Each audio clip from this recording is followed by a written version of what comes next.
बच्चों आज हम बात कर रहे हैं एडवांस पेमेंट ऑफ टैक्स। ध्यान देना, एडवांस पेमेंट ऑफ टैक्स। बच्चों मान लो, देखो प्रीवियस ईयर अभी 21-22 के लिए हम लोग देख रहे हैं। बच्चों ये स्टार्ट कब होगा और ये प्रीवियस ईयर खत्म कब होगा? 31 मार्च 2022। बच्चों इस ड्यूरेशन की क्या होती है? इनकम।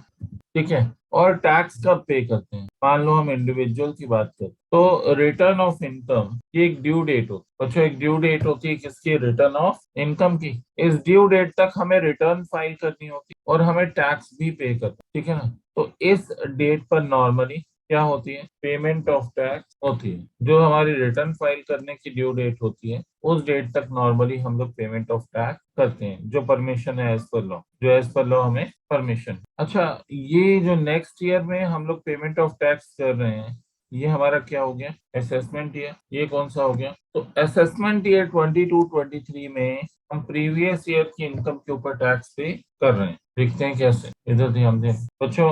हम ये जो पेमेंट ऑफ टैक्स पे कर रहे हैं, ये कौन सी इनकम है? ये इनकम प्रीवियस ईयर की है और इस पर टैक्स कब दे रहे हैं? हम असेसमेंट ईयर में दे रहे हैं। This is normal situation. अब बात करते हैं advance payment of tax. Advance payment of tax में क्या condition? Advance payment of tax का मतलब क्या है? सरकार कहती है हम नेक्स्ट ईयर का वेट नहीं कर सकते। आप अभी अर्न कर रहे हो, अभी कमा रहे हो, अभी टैक्स। आप प्रीवियस ईयर की इनकम पर प्रीवियस ईयर में ही टैक्स। हम असेसमेंट ईयर तक की वेट नहीं कर सकते। अच्छा, एडवांस पेमेंट ऑफ टैक्स जो ये है, this is applicable on all एसएससीज पे, सभी एसएससीज के लिए एप्लीकेबल है। अच्छा, दूसरी कंडीशन क्या है इसमें? अगर उनकी टैक्स लायबिलिटी कितने को एक्सीड करती है? अगर टैक्स लायबिलिटी कितने को एक्सीड करती है? 10,000 रुपीज को एक्सीड करती है। तो सभी एसएससीज के लिए एप्लीकेबल है। अगर उनकी टैक्स लायबिलिटी कितने को एक्सीड कर रही है? 10,000 रुपए को एक्सीड कर रही है, तो उन्हें क्या करना होगा बच्चों? उन्हें एडवांस पेमेंट ऑफ टैक्स करना होगा। अच्छा, एडवांस पेमेंट ऑफ टैक्स का मतलब क्या है? भाई जिस ईयर की इनकम है उसी ईयर में टैक्सेबल होगी,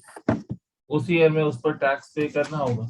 तो डेट्स बता देता हूँ, कौन कौन सी डेट्स ठीक बना लेते हैं बच्चों। प्रीवियस ईयर में ही कुछ पर्टिकुलर डेट्स हैं जिसपे देना होगा। सबसे पहले जून में, देन सितंबर में, देन दिसंबर में, और लास्ट में in the year of March itself. तो एडवांस पेमेंट की डेट्स कौन कौन सी है? एक तो सर 15 जून आपने बताया। दूसरी डेट कौन सी बताई? 15 सितंबर, 15 सितंबर। तीसरी डेट कौन सी बताई मैंने एडवांस पेमेंट की? 15 दिसंबर। और एक मैंने बताई 15 मार्च।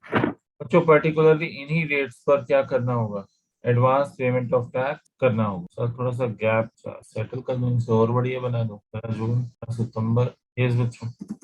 अब पे कितना कितना करना, ये तो हो गई डेट्स ऑफ एडवांस, डेट्स हो गई। ठीक है, for advance payment of tax. Amount payable कितना एडवांस पेमेंट ऑफ टैक्स? बच्चों ध्यान दें बच्चों, यहाँ पर पे करना होगा 15%, यहाँ पर पे करना होगा 45%, और यहाँ तक पे करना होगा 75। लास्ट में कितना पे करना होगा? 100%। और ये जो भी आप कैलकुलेट कर रहे हो परसेंटेज, जो भी आप कैलकुलेट करोगे बच्चों, ये किस पर होगी? ऑफ टैक्स पे, है ना? ये सब लिमिट्स किसके ऊपर निकालोगे? जितने भी लिमिट्स हैं कैलकुलेट करोगे किसके ऊपर? Of tax payable. जितना टैक्स पेबल है उसके ऊपर निकालेंगे। बच्चों नॉर्मली क्या होता है, ध्यान देना, नॉर्मली ये होता है कि प्रीवियस ईयर की इनकम है उस पर टैक्स जब हम रिटर्न ऑफ इनकम फाइल करते हैं उस डेट तक हम डिपॉजिट करें। जब हम रिटर्न ऑफ इनकम को फाइल करते हैं उस डेट तक हम लोग पेमेंट ऑफ टैक्स करते हैं। लेकिन अगर आपकी टैक्स लायबिलिटी कितने को एक्सीड कर रही है? 10,000 रुपीज को एक्सीड कर रही है, तो आपको फिर next year return of income की डेट तक का वेट नहीं करना। आपको एडवांस पेमेंट ऑफ टैक्स कब करना है? भाई जिस ईयर में आप इनकम अर्न कर रहे हो उसी ईयर में आपको टैक्स पे करना है। इसकी 4 ड्यू डेट्स दी हुई हैं, 4 ड्यू डेट्स हैं। ठीक है ना?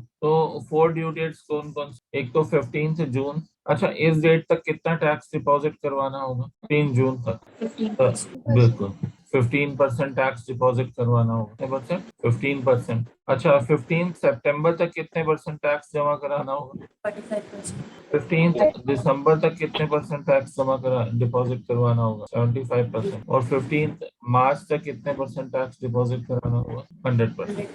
ठीक है ना। तो ये एडवांस पेमेंट की आ गई ड्यू डेट। अगर इस डेट तक आपने जमा नहीं कराया तो कॉन्सिक्वेंसेस क्या होंगे, कॉन्सिक्वेंस, ठीक है। If default is made interest is payable, है ना।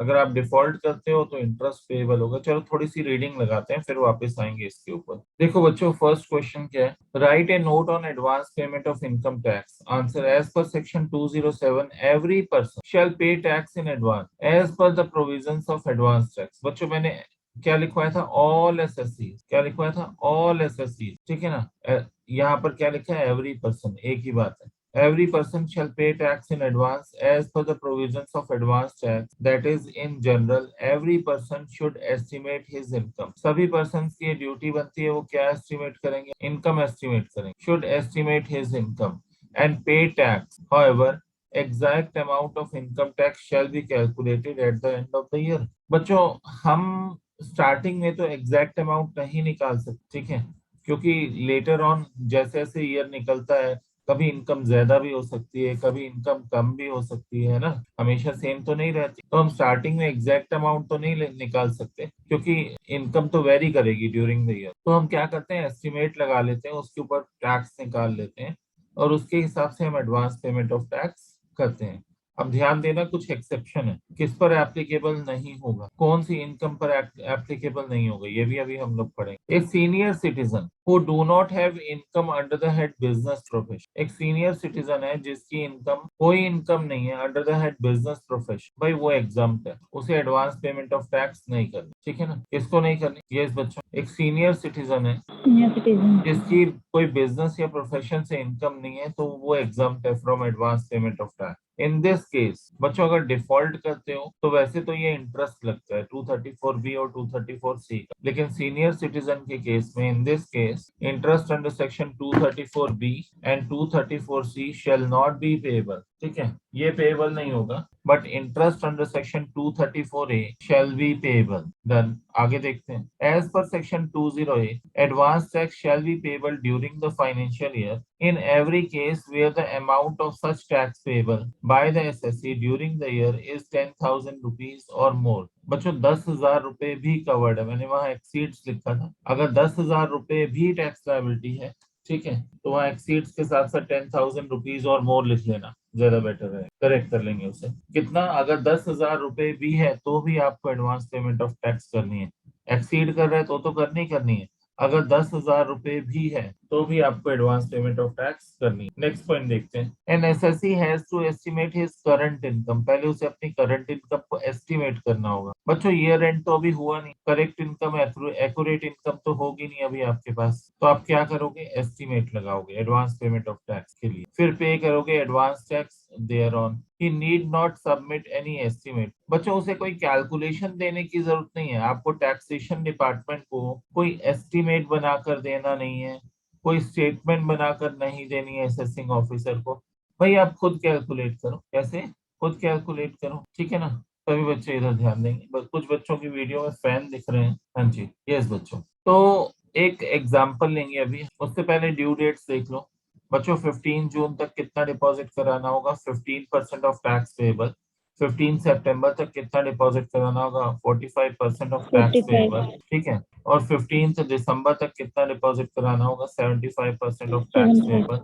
15 मार्च तक कितना डिपॉजिट कराना होगा, 100% ऑफ टैक्स पेएबल। बच्चों हमने ड्यू डेट्स भी देख ली, तो दो सेक्शंस डिस्कस किए हैं, 207 208। 207 में क्या था, यस बच्चों, 207 में क्या लिखा होता, सभी पर्सन को देना है एडवांस टैक्स, फिर एस्टिमेटेड इनकम पर देना है, एग्जैक्ट इनकम तो ईयर एंड पे वो कैलकुलेट करेंगे। किसको पे नहीं करना, अगर सीनियर सिटीजन है और इनकम बिजनेस प्रोफेशन से है तो वो एग्जाम्प्ट है, तो उस पर इंटरेस्ट भी नहीं लगेगा 234B और C का, लेकिन 234A का लगेगा। 208 में क्या लिखा है, advance tax shall be payable during a financial year, जहां पर टैक्स पेबल कितना है, 10,000 रुपीज और मोर। अगर आपकी टैक्स लायबिलिटी 10,000 या उससे ज्यादा है तो आपको एडवांस टैक्स देना होगा। वही दोबारा पॉइंट वही लिखा है कि एस्टिमेट करना होगा करंट इनकम को और उसके ऊपर आपको टैक्स देना होगा। इसके लिए आपको कोई कैलकुलेशन सबमिट करने की जरूरत नहीं है, सीधा आपको टैक्स डिपॉजिट कराना है, आपको कोई कैलकुलेशन सबमिट नहीं करनी। बच्चों फिर हम लोगों ने ड्यू डेट्स देख ली, कितनी कितनी है। बच्चों ध्यान देना, For the previous year 21-20, ABC Limited has estimated tax payable to be rupees 2 lakh. बच्चों 2 लाख का 15% कितना हो जाएगा? 30,000। 30,000 2 लाख का 45% कितना हो जाएगा? 90,000। 90 आप देखो 15 जून तक हमें 15% करवाना था। 15 जून तक हमें कितना कराना था? 15%। तो 2 लाख का 15% हमने करवा दिया 15 जून तक, ठीक है। देन 15 सितंबर तक 45% कराना था। 2 लाख का 45% 15 सितंबर तक करा दिया, और इसके बाद 15 दिसंबर तक कितना कराना था? 75%। तो 15 दिसंबर तक कितना करा दिया? 2 लाख का 75%। और लास्ट में 15 मार्च तक कितना कराना था? 100%। तो बच्चों 15 मार्च तक कितना डिपॉजिट करा दिया? 2 लाख का 100% मीन्स 2 लाख रुपीज पूरा का पूरा डिपॉजिट करा दिया। बच्चों ये तो अभी हमने देखा कि ड्यू डेट्स पर कितने कितने परसेंट। अच्छा, ये टैक्स पेबल के ऊपर हमने निकाला है। किसके ऊपर निकाला है? टैक्स पेबल पर निकाला है कि भाई टैक्स पेबल जो आपका आ रहा था एस्टिमेटेड, एक्चुअल तो नहीं हो सकता, एस्टिमेटेड आ रहा था, उसका 15%, 45%, देन 75% एंड देन 100% हमें डिफरेंट डेट्स पर करवाना। नेक्स्ट देखते हैं आगे क्या लिखा है।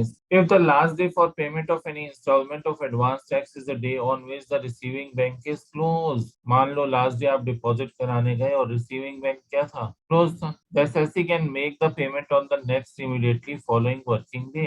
तो पेमेंट कब हो सकती है? उससे नेक्स्ट डे हो सकती है। अगर लास्ट डेट पर अगर बैंक रिसीविंग बैंक क्लोज था तो उससे नेक्स्ट डे पर भी आप एडवांस टैक्स की पेमेंट करा सकते हो, तो इंटरेस्ट नहीं लगेगा, ठीक है ना। बच्चों एक पॉइंट और बता दें, इंटरेस्ट कितना लगता है? @1%, ठीक है। इंटरेस्ट कितना लगता है? 1% लगता है। अच्छा, कितने मंथ्स का लगेगा? ध्यान देना बच्चों। अच्छा, यहाँ पर अगर डिफॉल्ट होता है तो यहाँ लगता है 3 मंथ, फर्स्ट वाले केस। सेकेंड केस में भी 3 मंथ्स का, ठीक है।